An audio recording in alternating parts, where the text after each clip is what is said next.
good morning. Today's video about sa tag nun, sa tips natin. Yun napanood ko sa ibang vlogger, sa lahat ng mga sa ating wall.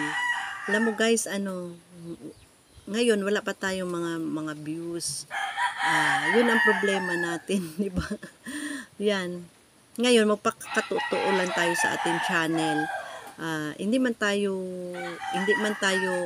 artista na ganun instant agad pag baba tayo ng ating link ay million agad yung ating viewers. Kaya ngayon ang nagsusupport lang kung ilan-ilan lang konti, pero wag kayong manghinawa kasi doon ako naka-inspired sa isang vlogger na nung una daw hindi naman daw ang kanyang vlog ay hindi pinapansin, tapos marami pa siyang buzzer sa mga kamag-anak, hindi nakatulong sa kanya. Kaya ang tips ko diyan, sinabi niya doon sa tips niya na na wag lang tayo daw magsawa sa kaka-upload sa reels, sa long video natin, ay makakamit din natin ang ating mga pangarap. Dami nagsasabi ng ito ang reels, kunti lang ang sweldo, ang ganito pag na-monetize ka. Pero kung ikaw happy ka sa ginagawa mo, guys, 'di ba mapigilan ka ba? 'Di ba hindi? 'Di ba? Syempre ang bawat isa kasi tayo may mga tawag sa atin kung saan ka nakalinya.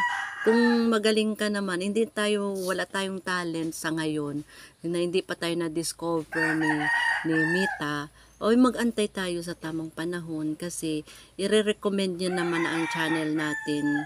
Kaya wait lang tayo guys, kung ano man ang mga ayaw ng mga viewers sa atin, sige lang, kasi lahat ng mga FB na friend mo ay dumadaan yun sa kanila. Hindi man sila mag-comment o hindi man sila manood ng iyong video, pero dumadaan yun sa wall nila.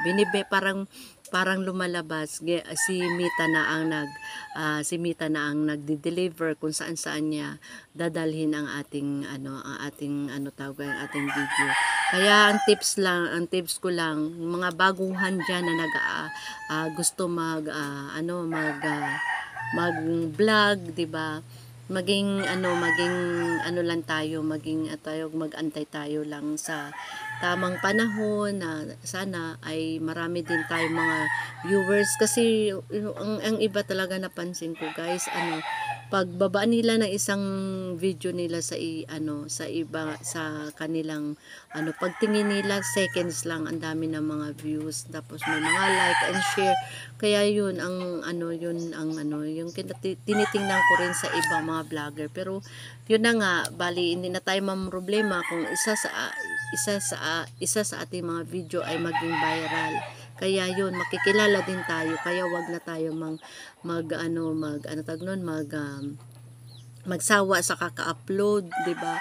Umaga, tanghali, hapon, yun ang sinasabi na tips, na wag sabayin ang araw-araw na mag-upload tayo, pero may interval, yun ang sinasabi nila. Kaya parang inspirasyon din natin sa ibang mga vlogger na nakakakuha din tayo ng mga tips sa iba-ibang mga content creator na talagang magagaling at saka maayos ang kanilang mga ina-upload. Kaya hanga ako sa inyo lahat guys, na mga vlogger na na malaki na ngayon ang mga sinisweldo ninyo. Sana i-enjoy ninyo ang inyong mga buhay na gamitin ang pera sa maayos. Yun guys, salamat sa mga panood, sa mga supporters ni Ami Vlog at saka ni Amalia nga kinilita na. Ayan guys, thank you sa inyong mga hindi sana kayo manghinawa sa aking pag-upload. Kung nyo, ilagay nyo lang sa comment at saka sa i-like and share nyo na lang guys. Salamat, thank you.